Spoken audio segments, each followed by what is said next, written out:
علی بھائی اگلا سوال ہے، کیا تہجد کی نماز کے لیے رات کو سونا شرط ہے یا ویسے بھی پڑھ سکتے ہیں؟ ویسے بھی پڑھ سکتے ہیں، یہ تو ایویں لوگوں میں مشہور ہو گیا ہوا ہے۔ بخاری مسلم دونوں میں حدیث ہے، سیدنا ابو ہریرہ کہتے ہیں نبی علیہ السلام نے مجھے 3 وصیتیں کی تھی۔ نمبر 1 سونے سے پہلے وتر پڑھ لینا، نمبر 2 اشراق کی نماز، اور نمبر 3 مہینے میں 3 روزے۔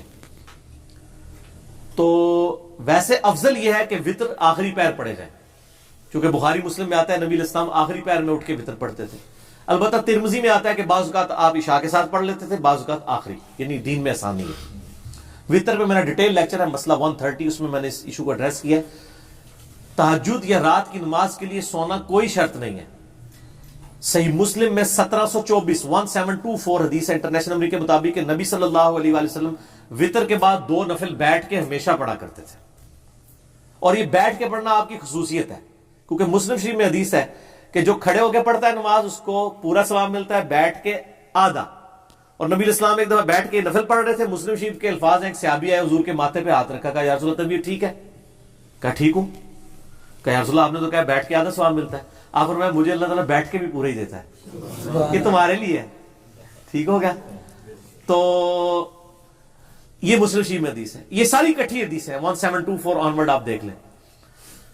اور سنن دارمی میں اور صحیح ابن حبان میں یہ حدیث موجود ہے کہ نبی علیہ السلام نے فرمایا کہ رات کی جو بیداری ایک مشکل کام ہے، تو جب تم وتر پڑھ لو نا تو 2 نفل پڑھ لیا کرو اس کے بعد، اگر رات کو نہ بھی اٹھے تو اللہ تعالیٰ تمہیں ثواب دے دے گا۔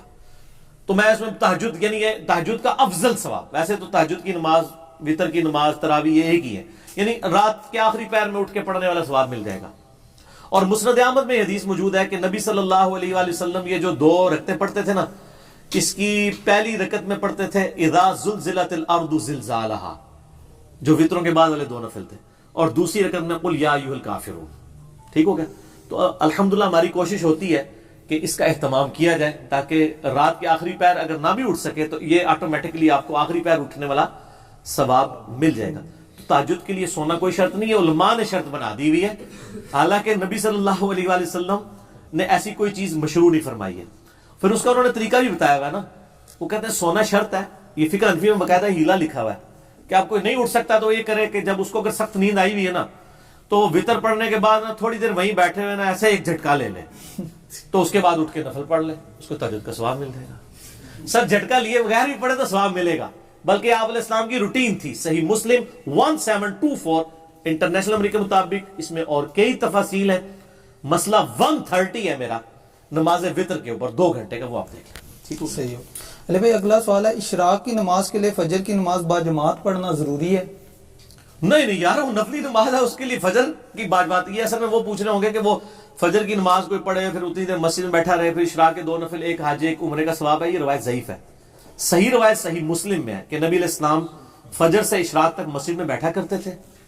مجلس نمبر 1 میں نے بتایا تھا کہ میں نے مجلس نام کیوں رکھا ہے اس کا، اس میں الفاظ ہیں کہ نبی علیہ السلام مجلس کیا کرتے تھے فجر سے اشراق تک، حتیٰ کہ سورج خوب بلند ہو جاتا، اور ہم نبی علیہ السلام کے سامنے زمانہ جاہلیت کے واقعات بیان کرتے تھے اور آپ علیہ السلام بھی سنتے تھے، اور بعض کا ہم اس میں لطیفے بھی بیان کرتے تھے، اوریجنل لطیفے جس طرح کہ ہم بیان کرتے ہیں۔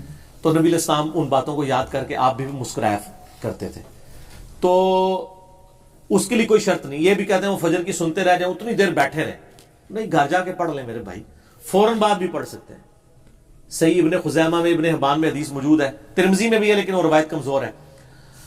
صحیح روایت ابن خزیمہ اور ابن حبان میں ہے کہ نبی علیہ السلام فجر کی نماز پڑھ کے نکل رہے تھے تو ایک صحابی کو دیکھا کہ وہ 2 رکعتیں پڑھ رہا ہے، آپ کھڑے ہو گئے، آپ فرمایا یہ کیا پڑھا؟ قریب ہے تم میں سے کوئی فجر کی 4 رکعتیں پڑھ لے۔ تو کہا یا رسول اللہ میری جو 2 پہلے والی رہ گئی تھی نا سنتے، میں وہ پڑھ رہا ہوں، یہ 2 نفل سنت تو ہم اسے کہتے ہیں نا۔ تو آپ نے خاموشی اختیار کی، اسے حدیث تقریری کہتے ہیں۔ شافعی تو قائل ہیں اور کتابی مسلم بھی قائل ہے، ٹھیک ہو گیا؟ نہ میں وابی نہ میں بابی، میں ہوں مسلم علمی کتابی۔ اہل حدیث بھی قائل ہے، اور اہل حدیث بیچارے جب پڑھ رہے ہوتے ہیں تو یہ دوسرے لوگ ان کو بٹھا دیتے ہیں پکڑ کے، ایک غریب تو بدتمیز، پہلے آپ علم حاصل کریں اس کے بعد کسی کے اوپر قدغن لگائیں۔ اور لوگوں کو اس مصیبت میں ڈالا ہوا ہے ان حنفیوں نے کہ جی آپ بیٹھے رہے مسجد میں جب تک جناب سورج بلند نہیں ہوتا، یعنی وہ فرض پڑھتے پڑھتے ایڈی بڑی مصیبت گلے پا لی، ٹھیک ہے نا، کہ 1 گھنٹہ پونا گھنٹہ بیٹھے رہے وہ جا کے جعلی مسئلے بیان کیے۔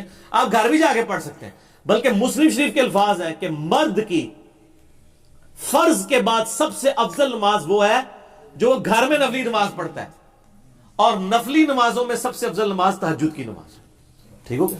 یہ بھی مسلم شریف میں حدیث.